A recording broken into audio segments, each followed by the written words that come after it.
Greetings, ministry friends. It's time for another video newsletter from Amazon Reach. Things continue to progress here in Brazil, but at a slightly slower pace than we had hoped. Our new boat, the Bethesda, should have been finished by now, but is in fact in the final stages. All the parts are in stock and ready for installation. Other modifications have already been done. We've added some new windows on the side to give the boat more ventilation and a better view. Everything is set to be completed in just a few weeks. Once the Bethesda is finished, it will greatly multiply the efficiency and effectiveness of the whole ministry. In the meantime, Jill and I have been in a constant mode of ministry promotion. We have been speaking in many local mission bases, churches, and even managed a trip 1,600 miles to the south. We visited the city of Curitiba. There we made some outstanding national ministry contacts. First, we were able to visit 2 of the 11 Calvary chapels in the country, including the first to be established. The interesting thing about this Calvary is the father of the senior pastor is the worldwide director of our parent ministry, Youth with a Mission, YWAM for short. Next, we went to a national pastors conference where we were asked to help guide their developing missions program and policies. This was a real blessing. In addition, we were able to meet with the Brazilian national leader for YWAM. Although my leadership lies in England, we were able to build relationships and network with all the Brazilian YWAM bases. This was very important because we have been promoted to the Brazilian National Directors of Marine Reach, which represents the Maritime Division of YWAM. Once back in Belem, Jill and I went right back to outreach mode. Here we are traveling to the communities of Carambuco and Boa Vista, where we are making plans for a major outreach in late July. We met with local church pastors in the area who will be coordinating with us for logistics and the very important discipleship that will happen after our evangelistic programs. For our next outreach, we traveled with a Brazilian group back out on the river. Here's a quick update from on location. Today we are in the city of Rosario. The people here are called the Caramboa. They are descendants of slaves. Many slaves escaped from the oppression of the city to basically squat and just find a piece of land out on the river and live there, and as that developed, so did communities like this one. The Caramboa communities are considered closed to outsiders. The communities developed inland from the river banks to avoid detection.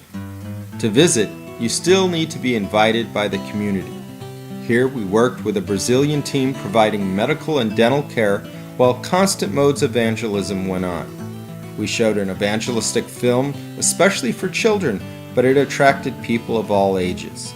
The youth group traveling with us also did a fine job of door-to-door evangelism. Our next outreach was performed at the local Youth with a Mission YWAM base in Belem. Here again, we did a broad spectrum of ministry types to the local people in need. We were not able to find a doctor, but had a very knowledgeable pharmacist that helped greatly.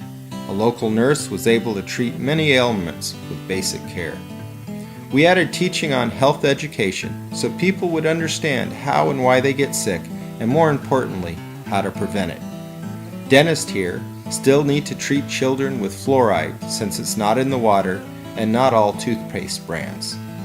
Through a donation in the U.S., we were able to buy enough toothbrushes and fluoride toothpaste for over 200 children.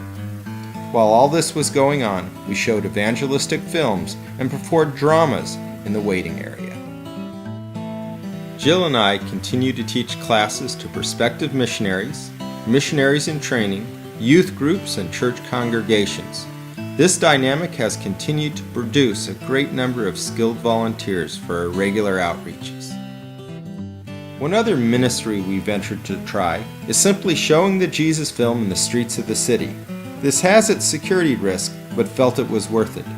We needed to make a mobile screen that would hang on the side of our car while we kept the equipment literally behind bars. This ministry proved to be difficult, but we will keep trying. We recently received our first mission team from the United States. A group of 10 from YWAM Jacksonville stayed for 9 days. In that time, they were able to minister in 4 different communities. First was the community of Carambuco and then the smaller village of Boa Vista. Later in the week, we visited the island village of Jarabutewa. It took a half a day just to get there. We needed 2 different bus rides, 2 different ferry boat rides, and it all ended with a 35-minute walk. If we had our own boat ready, we could have gone direct in just 3.5 hours. Here you can see our luggage made the trip by a small local boat. Even though Jarabutewa only has 16 houses, we used it as a launch pad to even a smaller island community. This one only had 7 families in total. There, the outreach team put on a VBS for just 9 children and showed an evangelistic film called Help. We're happy to say that even in this small group of people, somebody got saved. We'd like to end our update with a word of thanks for all your continued support and prayers. You gave an encouraging response to our growing need for a 4x4 vehicle. This will allow us to transport more equipment to more remote areas when possible. We praise God for a Brazilian friend crazy enough to lend us his truck on our last 2 outreaches. But as you can see, this is not a long-term solution. Next is the sincere need for a mobile dental unit. We are finding that the medical and dental needs are getting too complex for us to handle with basic equipment. We are the only medical attention some of these people will ever see, and we'd like to be ready. If you have any contacts that will help us attain this equipment, please let us know. In that context, we'd like to praise God again that we were donated 42 dental instruments of the specific type we need most. It's the equipment that requires electric power and suction that we now lack. Future outreaches are now being planned, and this is your open invitation to join us in prayer, in person, or by resource. All you need to do is contact us using the following information. Until our next update, keep up the God work.